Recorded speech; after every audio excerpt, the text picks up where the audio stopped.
السلام علیکم ورحمۃ اللہ وبرکاتہ نحمدہ ونصلی علی رسولہ الکریم اما بعد فاعوذ باللہ من الشیطان الرجیم بسم اللہ الرحمن الرحیم رب اشرح لی صدری ویسر لی امری واحلل عقدۃ من لسانی یفقہوا قولی رب زدنی علما رب زدنی علما رب زدنا علما اللہم فقہنا فی الدین ربی یسر ولا تعسر وتمم بالخیر رب ارحمہما کما ربیانی صغیرا رب ارحمہما کما ربیانی صغیرا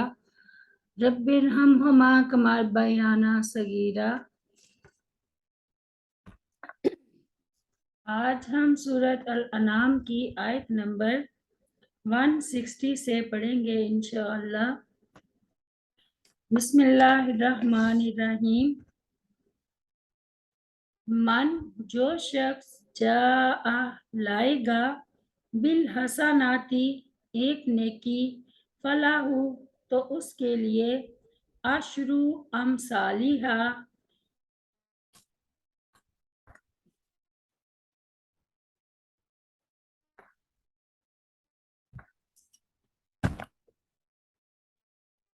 عشر امثالہا اس کا 10 گنا ثواب ہے۔ ومن جاء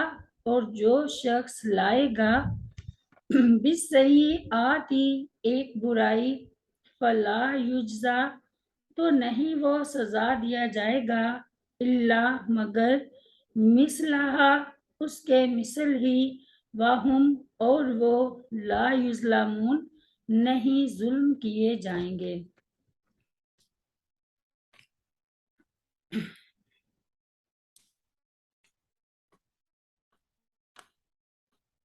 یہ اللہ تعالیٰ کے اس فضل و احسان کا بیان ہے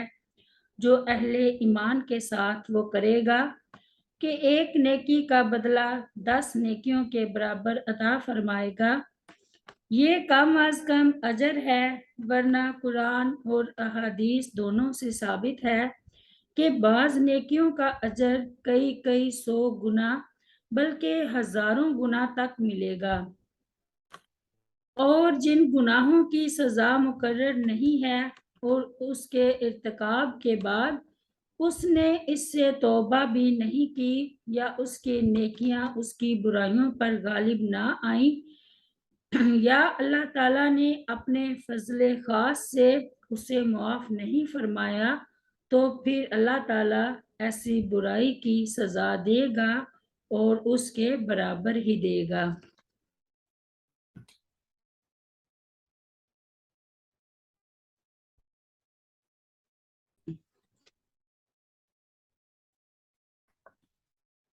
من جاء بالحسناتی فلاح عشر امثالہا، ارشاد ربانی ہے من جاء بالحسناتی فلاح خیر منہا سورۃ القصص میں جو شخص نیکی لے کر آیا تو اس کے لیے اس سے بہتر صلہ ہے، اور فرمایا مثل الذین ينفقون اموالهم فی سبیل اللہ کمثل حبۃ انبتت سبع سنابل فی کل سنبلۃ مئۃ حبۃ واللہ یضاعف لمن یشاء واللہ واسع علیم۔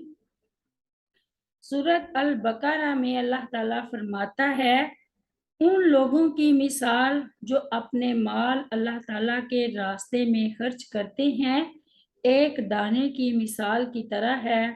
جس نے 7 خوشے اگائے، ہر خوشے میں 100 دانے ہیں، اور اللہ تعالیٰ جس کے لیے چاہتا ہے بڑھا دیتا ہے، اور اللہ تعالیٰ وسعت والا سب کچھ جاننے والا ہے۔ سیدنا عبداللہ بن عباس رضی اللہ عنہ بیان کرتے ہیں کہ رسول اللہ صلی اللہ علیہ وسلم نے فرمایا اللہ تعالیٰ فرماتا ہے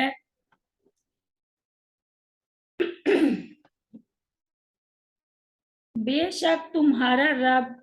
اللہ تبارک و تعالی رحم فرمانے والا ہے۔ جو شخص نیکی کا ارادہ کرے اور اسے عملی جامہ نہ پہنا سکے تو اس کے لیے ایک نیکی لکھ دی جاتی ہے، اور اگر وہ اس کو عملی جامہ پہنا دے تو اس کے لیے 10 سے 700 گنا بلکہ اس سے بھی کہیں زیادہ نیکیاں لکھ دی جاتی ہیں۔ اور جو شخص کسی برائی کا ارادہ کرے پھر اسے پورا نہ کرے تو اس کے لیے ایک نیکی لکھ دی جاتی ہے، اور اگر وہ اسے کر دے تو اس کے لیے ایک ہی برائی لکھی جاتی ہے، یا اللہ تعالیٰ اسے معاف بھی فرما دیتا ہے۔ اس طرح اللہ تعالیٰ کے ہاں تباہ و برباد ہونے والا شخص ہی ہلاک ہوتا ہے۔ مسند احمد کی روایت ہے۔ سیدنا ابو ذر رضی اللہ عنہ بیان کرتے ہیں کہ رسول اللہ صلی اللہ علیہ وسلم نے فرمایا، اللہ تعالیٰ کا ارشاد گرامی ہے کہ جو شخص نیک عمل کرے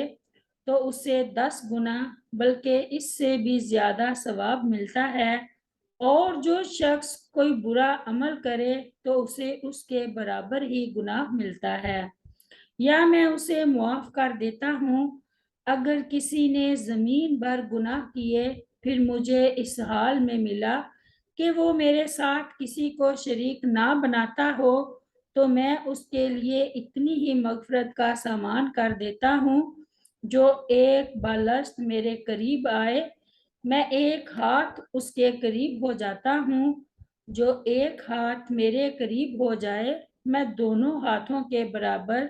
اس کے قریب ہو جاتا ہوں، اور جو چل کر میرے قریب پاس آئے میں دوڑ کر اس کے پاس آتا ہوں۔ مسلم کتاب کی روایت ہے، وَمَنْ جَاءَ بِالسَّيِّئَاتِ فَلَا يُجْزَى إِلَّا مِثْلَهَا۔ برائی چھوڑنے والا 3 طرح کا ہوتا ہے، کبھی تو وہ اسے اللہ تعالیٰ کی خاطر چھوڑتا ہے، اس پر ایک نیکی لکھی جاتی ہے کہ برائی سے اللہ تعالیٰ کے لیے رک جانا ایک عمل اور نیت ہے، جیسا کہ بعض صحیح احادیث میں آیا ہے کہ اس نے اسے میری خاطر چھوڑا ہے، اور کبھی وہ غفلت یا بھول کی وجہ سے برائی نہیں کر پاتا، اسے نہ گناہ ہے نہ ثواب، کیونکہ اس کی نیت نہ خیر کی ہے نہ شر کی، اور کبھی اپنی پوری کوشش کے باوجود بس نہ چلنے کی وجہ سے کر نہیں سکتا، تو یہ اس شخص کی طرح ہے جس نے وہ برائی کی، جیسا کہ سیدنا ابو بکر رضی اللہ عنہ بیان کرتے ہیں کہ رسول اللہ صلی اللہ علیہ وسلم نے فرمایا، جب 2 مسلمان اپنی تلواریں لے کر ایک دوسرے کے مقابلے میں آئیں تو قاتل اور مقتول دونوں آگ میں ہوں گے۔ لوگوں نے پوچھا، یا رسول اللہ صلی اللہ علیہ وسلم، یہ تو قاتل ہے، مقتول کا کیا معاملہ ہے؟ فرمایا، وہ بھی اپنے ساتھی کے قتل کی حرص رکھتا تھا۔ رب اغفر لی ولی والدی ولمن دخل بیتی مؤمنا وللمؤمنین والمؤمنات سبحان ربک رب العزت عما یصفون وسلام علی المرسلین والحمد للہ رب العالمین۔ السلام علیکم ورحمۃ اللہ وبرکاتہ۔